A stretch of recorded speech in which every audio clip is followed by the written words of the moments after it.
All right, everybody gather around, come grab a seat with us. We're about to start a really fascinating conversation with our good friend Ted Schilowitz, futurist from previous companies like Paramount and Fox. Ted has an amazing career and an incredible history and backstory, including one of the creators of the Red camera. And so it's as a filmmaker, that was a pivotal moment in changing the seed from using film to digital cinematography. And Ted is the pioneer who created that. So it's a kind of a fascinating thing, especially if any filmmakers are in the audience. I'm sure you're going to have part of a very large team that. Yeah, excuse me. Yes.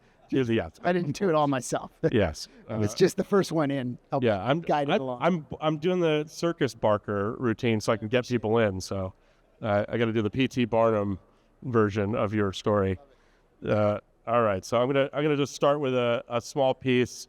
I'm Matty Beckerman. I'm the CEO and founder of IRCODE. And this is a good little blurb that Brittany put together for me here. This is entertainment has always shaped how we see and engage with the world. But with emerging technologies like AI, spatial computing, and immersive media, the relationship between content and consumer behavior is evolving faster than ever. Ted Schilowitz, one of the industry's leading futurists, has spent years on the cutting edge of entertainment technology, helping studios and brands navigate this shift.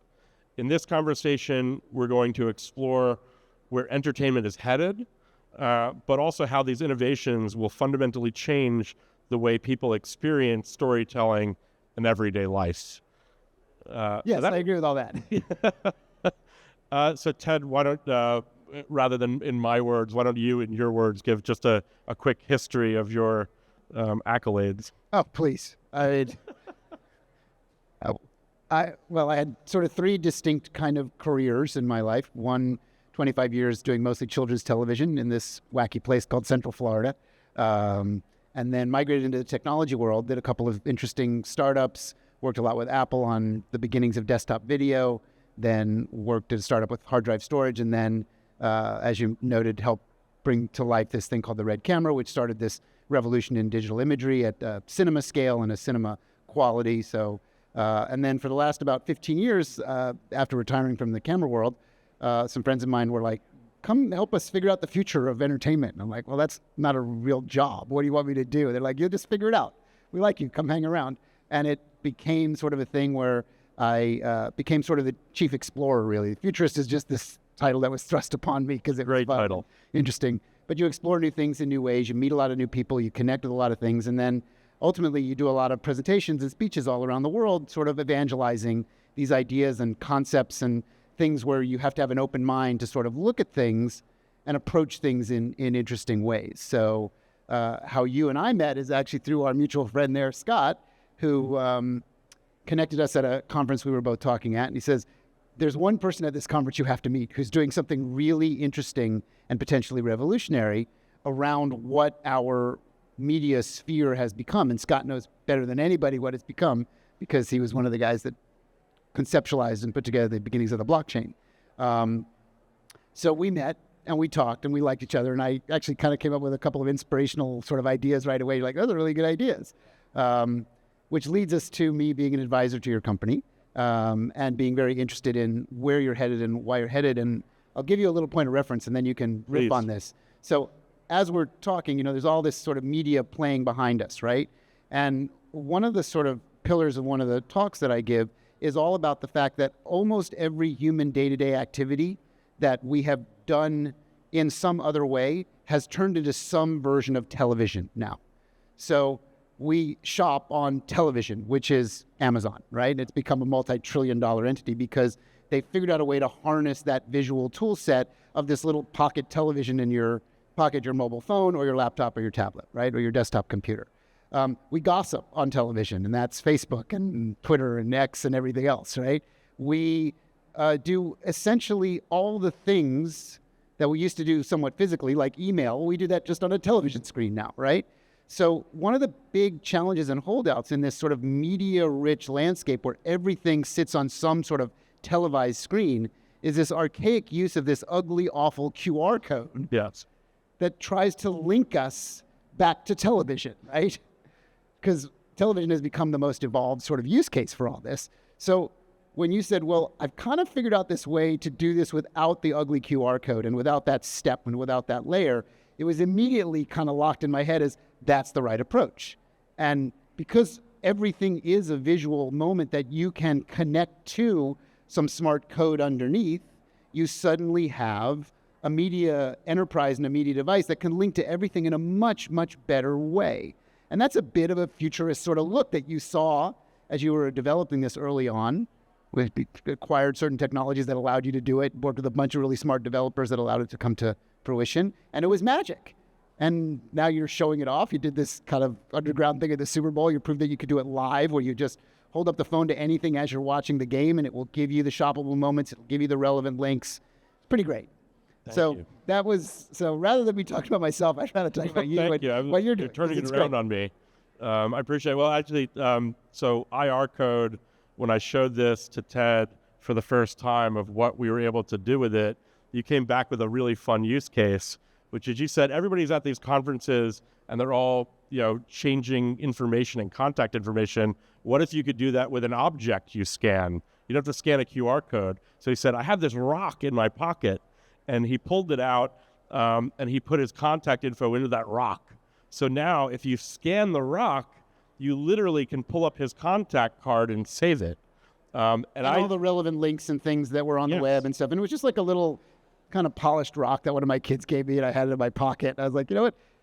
As opposed to like if I met you and you're just like, oh, well, let's bump our phones or share. And they're like, here, take your phone out. I'm going to put this rock on the table. Just scan the rock. You don't even scan it. Just hold your camera up to it. And instantly it'll populate all this information. You can save my contact. You can learn some things about me. And it was just kind of fun. And it sort of organically enabled something that was intriguing. I think you did that in like the first 15 minutes we met. So it was like really fun to see. And then it actually inspired me. So my uncle made this ring for me and I've worn it for about, 20 years now. So I took my IR code out and I could scan it and we could show you. We'll do it at the end of the thing. Yeah, you can scan my ring and you get all my contact information. But it comes up with great use cases. Like we were on stage with Adweek, and I don't know if I've even told you about this, but the speaker had this great tattoo, and I turned his tattoo into a searchable code. So now you could go up to his tattoo, anybody, scan it, and just get information about him and his contact card through his tattoo. So imagine you're walking around a festival like this and someone has a cool tattoo or just a shirt they're wearing, you could scan that and exchange contact information. Yeah, anything that's part of your identity can be the totem that connects you. So like I wear these Hoka shoes at a conference because you're doing a lot of walk around, and that would be a brandable moment because you're always wearing some kind of shoe unless you're at the beach maybe. And you could say, oh, just take your camera out and look at my shoe and it'll tell you all this stuff about me. And, it's a fun way of thinking about rethinking the way. So we're using IRCODE to do shoppable television, and we're using it to do, anything that a QR code used to do, we can replace in the best possible way. And so sitting with a futurist who's on our advisory board who can come up with use cases and scenarios we never thought of is just I love that. Like that's where I thrive in conversations with people like you who, get this, say, man, I see this and we could use it this way. And so that's how we initially connected. And so Well, it's also intriguing because I've worked in the entertainment business my whole career, 40-something years of it. And the entertainment business goes through existential crisis after existential crisis after existential crisis as new technology emerges, enters, starts to displace the status quo, starts to disrupt, and then things change and the economics change accordingly. And people try and hold on to the old guard because the old guard is still super important culturally, but it becomes less important economically, and that's how these shifts happen, right? So right now, we're in one of those crises, and a lot of entertainment companies are struggling to find profitability zones and ways to engage their audiences and connect with them and build and retain audience and potentially drive some revenue out of that. And they need more naturalistic ways to do it. They need to remove these layers, not add more layers, right? They need to find people where they are with the devices they're using when they're using them and make it more naturalistic. And that's kind of like the idea of take any object like this flower and turn it into something that is shoppable, commerceable. And with all these hit TV shows that are trying, people like that stuff they see on those shows. They want to buy it, but you give them too many layers of friction, they're not going to do it. You remove that, they will do it. It's been this holy grail for a long time. People say, we want shoppable content from all these TV shows that people love and watch. We want it from live sports. We want it even from news shows and things that are topical. And it's hard to get to it. That's why Amazon keeps winning, right? Because make it they've easy. made it easy. So you have the opportunity, I think, with all the work that you're doing, to tap into that vein in a really strong way. Yeah. Well, ease of use and access quickly and exactly what that object is, and not some random suggestion of a Google search that brings up 50,000 things and you have to then try and figure it out. I think it's the speed of thought access allows you to break down that barrier in a whole different way. So it's a real second screen experience. So if you're, everybody's watching TV now with their phones in their hands, as all of us do, and we get distracted easily. But now, as a filmmaker and as an artist myself doing, film and TV for the last 20 years, it's been, people now can engage with my content in a deeper way. And it's not even just about sale or shoppability, but it's about, man, I did this scene in one of the movies I directed where we had like thousands of birds falling out of the sky. It was an alien movie. It was a little low budget film, but there's a really fun behind the scenes to that, which is we did not have thousands of birds. We did this practically. I had my entire crew who were working on the film stay up all night the night before. They took black carpeting, cut them into bird shapes. We took water bottles and sprayed them black. And then we had 80 plus people in the crew, and the car pulled up and these birds had to suddenly fall from the sky. We had everybody throwing them up in the air. And it's really a funny behind the scenes moment. So I definitely need to do this where we have the behind the scenes of that when that scene is happening, and you could pull it up to see that. But imagine doing that with The Godfather, right? Imagine doing that with Star Wars. Imagine doing that with Marlon Brando, and they find that cat in the opening of The Godfather. And the story behind that was it was a stray cat. So like getting that stuff. Yeah, so there's millions of stories like that across the landscape of media and cinema. And if you can instantly go, wow, I'm interested in what the backstory is, or someone might have told you, like, oh, as you're watching this movie, like, there's a great little micro piece of trivia that in the David Fincher movie Fight Club, maybe I could ask the question, does anybody know the object that is in every scene of the movie Fight Club? No, but I want to know. Anybody know it? There's Scott. If we know it, we're not supposed to talk about it. That's true, Scott. It's a Starbucks coffee cup, believe it or not, in every single sequence of the movie. And that backstory would be something, as you're watching the movie, you're like, oh, there it is. Boom, let me get it. And then you'll get this deep-rooted information about the backstory and the hidden story behind that. Rafi, you on it? He's already going to do it. There you go. We're going to set that up right now. How fun. I mean, look, there's, as a filmmaker and as you get the history of pieces, you really do want to tell those stories. And it used to be, on a DVD extra, you could go through and do it, but that no longer exists. And you kind of have to search and find it. And it's a hard thing to do, the actual things behind it. But now, instantly at your fingertips, being able to access the information around it.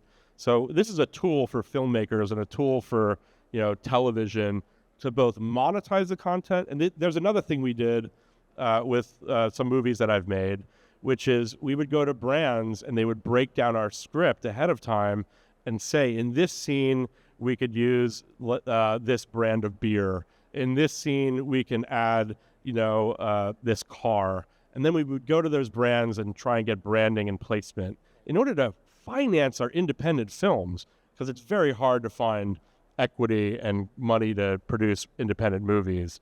So with this, we can give a filmmaker, and I'm talking about myself now, but you give any filmmaker of any sort of level in that industry a way to naturalistically and unobtrusively sort of have these marketing assets that they can use. A good friend of mine just sat down. She runs a marketing agency in Austin, and she's super interested in this. So, well, I didn't know who you were, but clearly I was meant to talk about that when you walked up. So there you go. Perfect.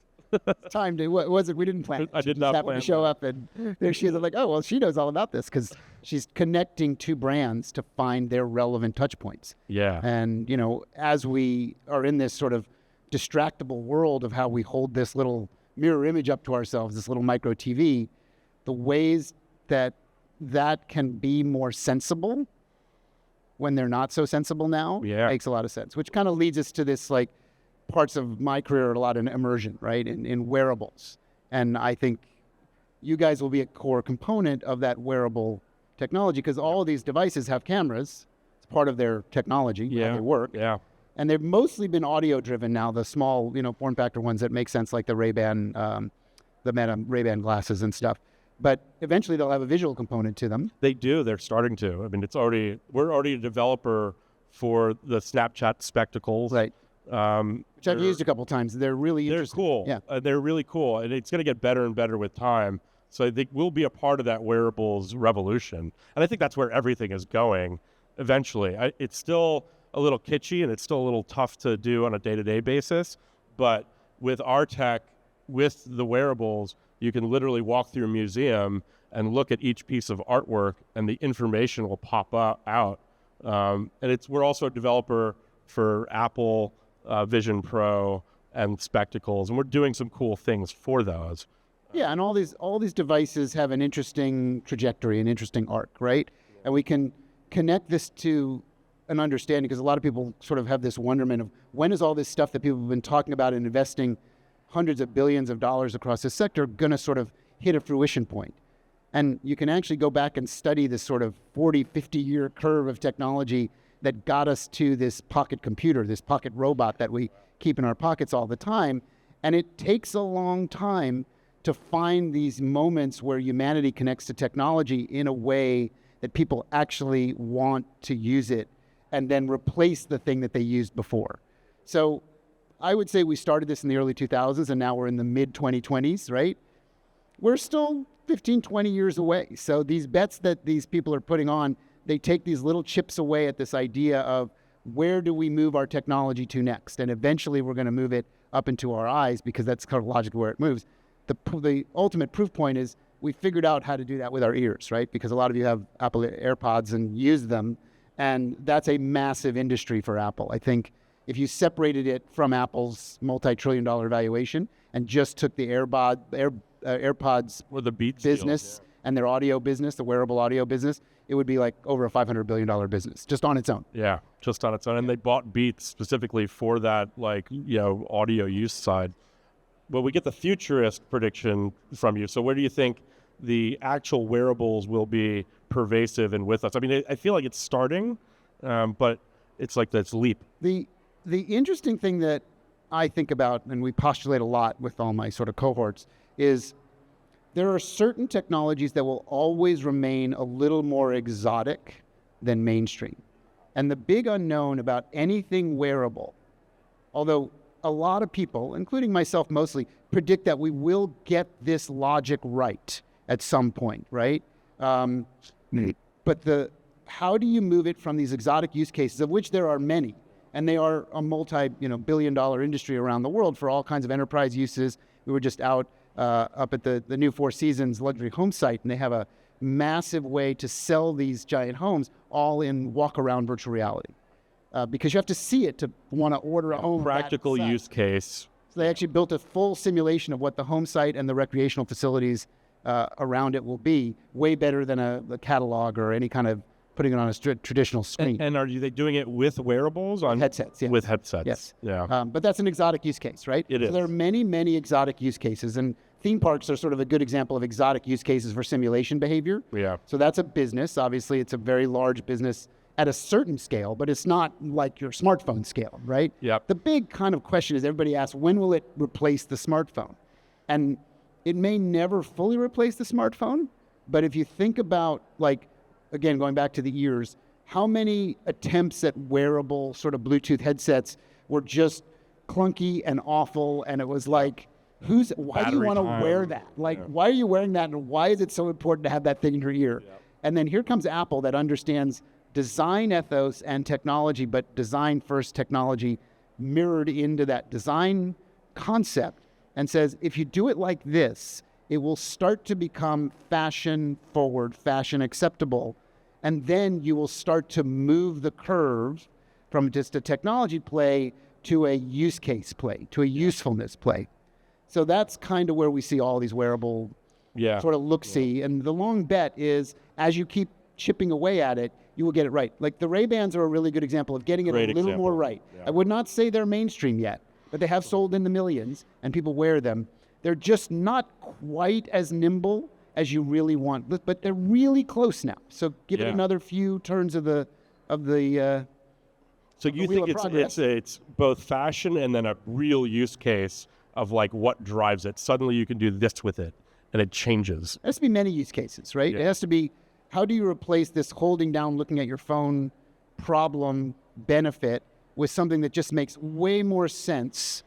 And a lot of it has to do with UI UX, right? So companies like yours that fit into that equation are there's going to be hundreds of companies, just like the App Store populates because you need all these use cases to achieve these objectives. Yep. There will be ultimately thousands, then hundreds of thousands of use cases as you get to a wearable device. Yeah, we talk about this. Really, a funny commercial idea we came up with was like the Terminator, when he first gets in and he's looking through in his computer vision lens and he sees this guy wearing a motorcycle jacket and boots, and he says, I want your boots and jacket.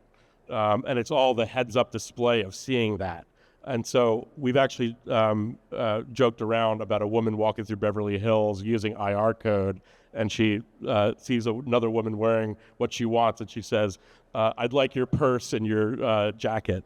So in like the Terminator style way. And we're really close to being able to do that, which is going to be so fun to see. It Changes the world a little bit, right? Yeah. But it's also an old concept, right? I mean, this is not like a new idea, but it's just we haven't been able to actually do it yet. And now Brittany makes this fun point, which is, imagine a world where you could do this. Well, now stop imagining because it's actually here. If you think about like right across the other side of this is Rivian, right? Which is one of the many electric car companies. And if you think about really what they are as a device, they're a compute platform with a lot of screens and then some automotive tech wrapped around it, right? Yeah. So amazing. You use these screens in ways they're so intimate to our lives in so many ways. Every time you get into basically any vehicle, it's a screen-driven experience, It is. right? And the UI needs to be logical and comfortable. Yeah, that's what we're experimenting with. We've just figured out that our technology works on a great scale and we could do amazing things with it. We figured it out with the Super Bowl. Now our next challenge as a company is all the different use cases and the UI UX user experience to make that a seamless effort. And that's where we're heading. So when does it go out into the world as sort of you can download it now. Oh yeah, it's out there. You download it and play with it and create with it.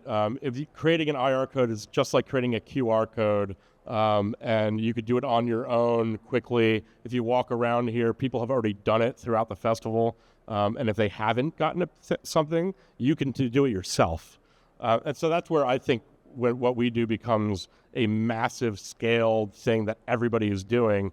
One of our creators, and I was saying this earlier, we've given this out to a bunch of creators early, and one of them walked by the Brooklyn Bridge and scanned it, and now anybody that walks by the Brooklyn Bridge will get her curated travel blog, which is fascinating. So for me, it's like almost like the early days of getting a URL where now you can control that content and that piece and do a tag to it. Right. So you popularize it and you allow it to become social fabrics. Yeah. Right? But, so we're just getting that word out there. So if you guys are early to hear this, so maybe you should go capture the world as much as you can before someone else grabs it. Yeah, and people have been doing that with other forms of technology, with video cameras and so forth and so on. So this is just another layer that links to that, which makes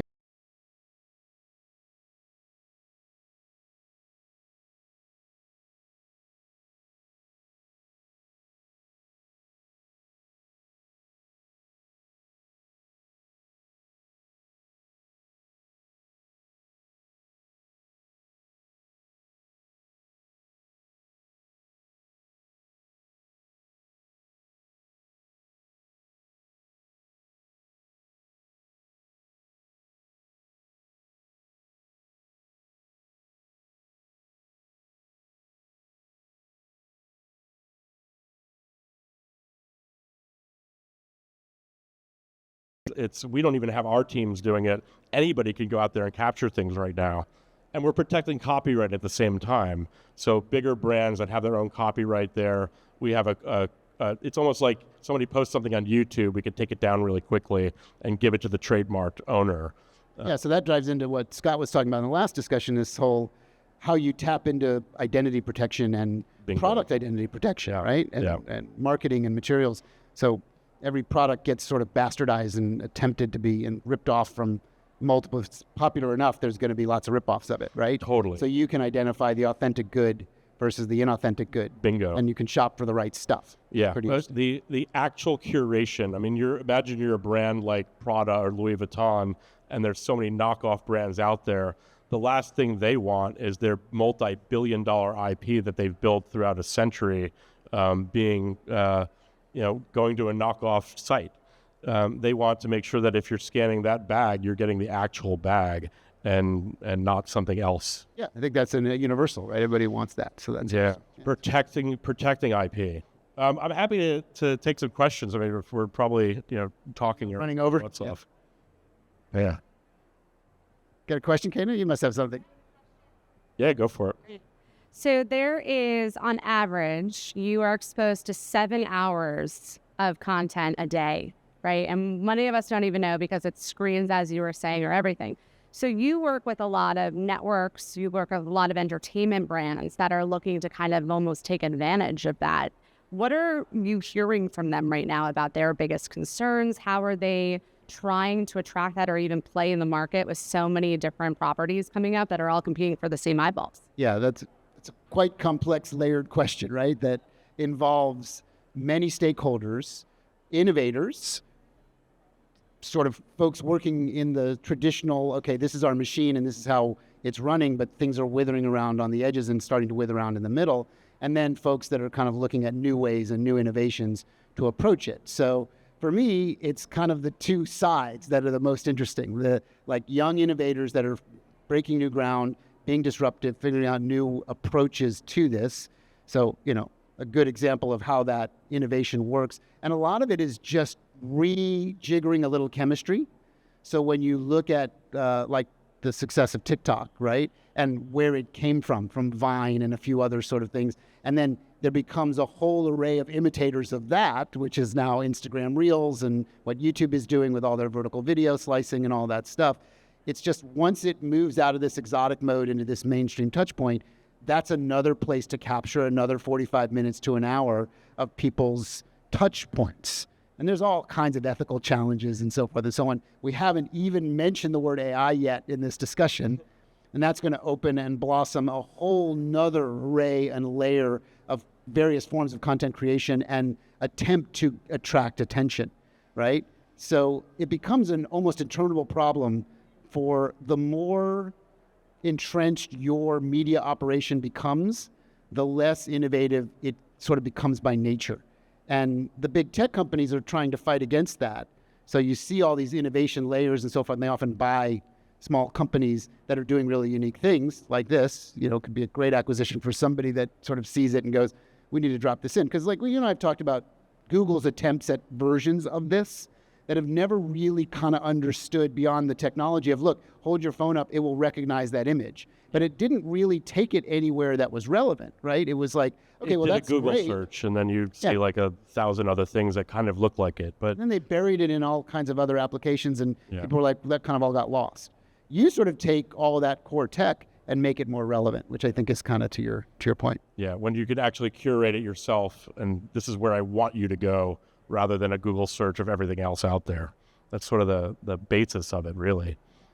And what's also challenging is, like we talked about this earlier, older forms of media are still so hyper culturally important, but lose their day-to-day relevance. Like if we asked all of you how many times you go to a movie theater, a cinema experience, it's just a few times a year now. It's like less than 4 times a year on average for the United States of America, for normal population. There are obviously segmented populations that live on the coasts and retired folks and little bubbles that are outside of that mean, but the average is a very small amount of times, where We see studies between 7 and 11 hours a day, you're looking at some sort of personalized screen in some fashion. Yeah. So 11 hours a day versus 11 hours a year, right? As to one to the other, how it replaced. And then all of these new touch points and new ways to engage are starting to pull away from those 11 hours of the traditional TV style screens. And,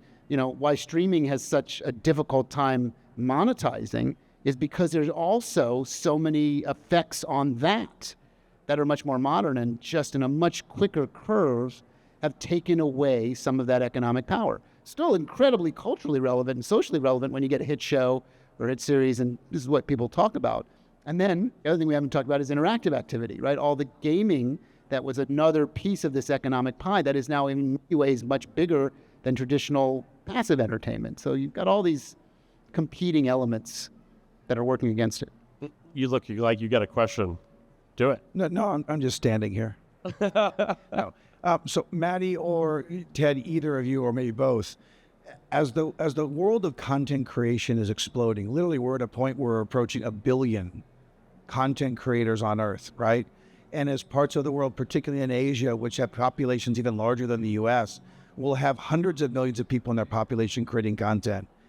How are you all thinking about how IRCODE and the solutions down the road can help those content creators, businesses of 1 and 2 people, grow into multi-million-dollar commercial businesses, and how you can enable this economy that's growing into truly a $1 trillion economy on content creation? How can you be at the foundational epicenter of enabling commerce and commercialization and profit for content creators? Yeah, I kind of know the answer from my perspective, but I'm curious to yours. Well, I'll give you a postulation, then you can take it on and put some practical stuff around it.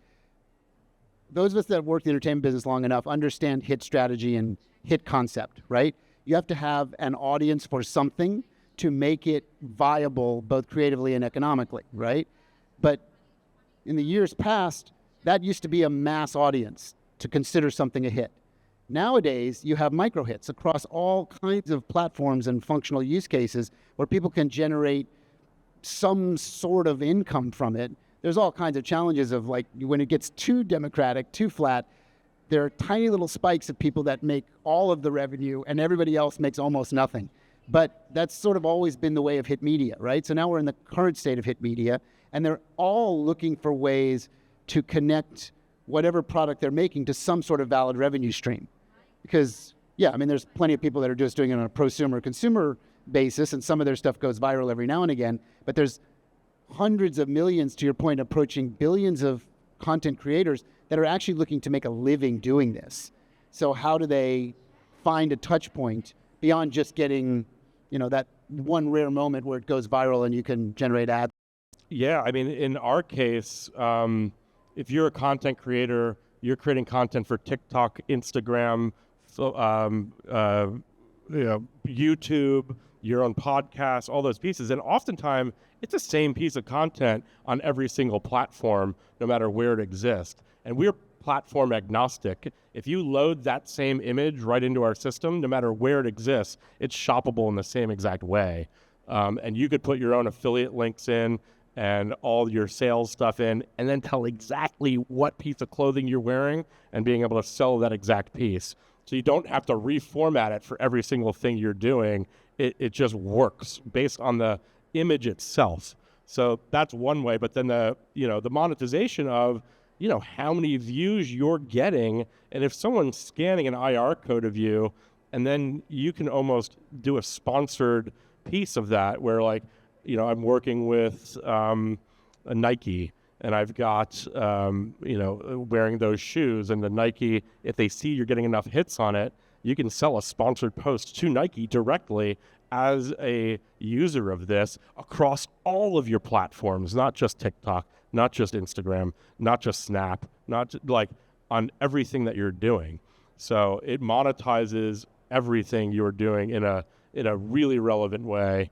And even in the real world, scanning, I'm wearing this outfit, you could scan me right now and label everything. Yeah, and one thing that will very likely happen is you'll have a moment where there will be a creator that has created some really interesting hit content. Yeah. And they will be able to draw it back to say, this was what happened with this thing that I brought into the world. And I used this technology, and they were able to link to all my relevant other stuff, and I monetized on that. They were able to buy all these things that were relevant to me if it happened to make sense that way. And then you've got your first success cases. And when there's one, there'll be 10, and then there'll be 100, and there'll be 1,000. And before you know it, you'll be the thing that everybody's like, I need to make sure I'm on that platform because I want to monetize my content this way. So that's the dream. Dream. Yeah, that's the goal. So as two innovators who are very immersed in the world of creativity as well, what applications get you really excited about this technology that are beyond the commercial portion in terms of communication and in terms of bringing society back together? What do you see? I already have my formulated thought, but I love it when you dive in. So please. Well, I mean, we've been talking about commerce, right, as an engine that runs the world, right? But the idea of taking a certain form of relevant technology and making sure that all the relevant and authentic links that live in that world are the ones that are exposed and the ones that this creator says, these are the reasons I did this, not these other reasons that someone has kind of linked to my content outside of my authorization. You can sort of set your own destiny, and you can say, these are all the reasons I'm doing this. Like, we're doing a big pro bono thing around healthcare, using virtual reality for healthcare, right? It's a pro bono effort. So there's certain specifics that we want to make sure people understand that this is, not designed to be something that's commercially first. It's designed to help people first, and then all the appropriate links have to be there. And then if you want to engage in it, you need to have a way to shop for it, to use the commerce for it, to connect to it. So that all makes logical sense, I think. Totally. My answer is, Scott and I were discussing this earlier, Scott Stornetta. It's authenticating AI-generated images. That is something we can do with IRCODE. So that is where I think we become a whole different animal of now you can register an image and take credit for that image and now tell whether it was generated by AI using our tech. And so that is I think a game changer and what everybody really needs. So yes, it's like a social helping the world figure out what's real and what's not when things get too real. It's hard to tell now.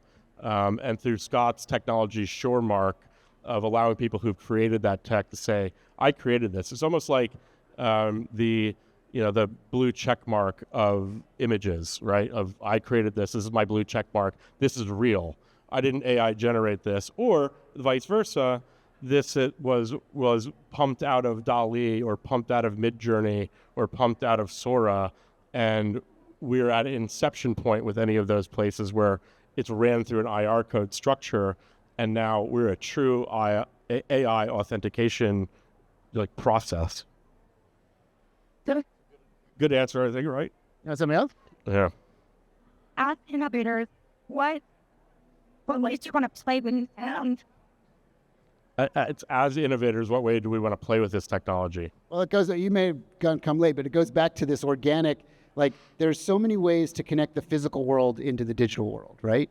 In ways that make more sense and feel right to people. And when you put that ugly QR code in the middle, you kind of lose that natural connection. So the idea of taking something that exists in the real world naturally and just allow that to drive into an engine, drive into a research engine, drive into an identity protection engine, drive into a commerce engine, it just makes a lot of sense. It's what, so if you remove the wrong piece, right? You keep everything that's right about it. You just use technology to allow the camera and the way that we access and make images all around the world to be that naturalistic link to this. And that's sort of why I was interested in it. It was very instantly this makes way more sense than holding up an ugly QR code, sticking a QR code on the corner of my advertisement, sticking a QR code on merchandise and things like that. Just scan it and it'll pop up. Yeah, the image is actually the code. So it's really anything in the world you can then curate and scan and create information around it. And it's a living world around us. We were talking about this earlier of having every item now have information behind it and be able to do this with everything around you. That's why we're making this open source and allowing everybody to curate their own content, because then it just becomes pervasive and out there. So that's where I see this going. All right, we've gone way over our time, and I'm so happy to answer more questions and talk to everybody if they want to come up to us. Yeah, we'll hang out after and chat. Yes, Ted, thank you so much. My pleasure, sir. Appreciate it. Thank you.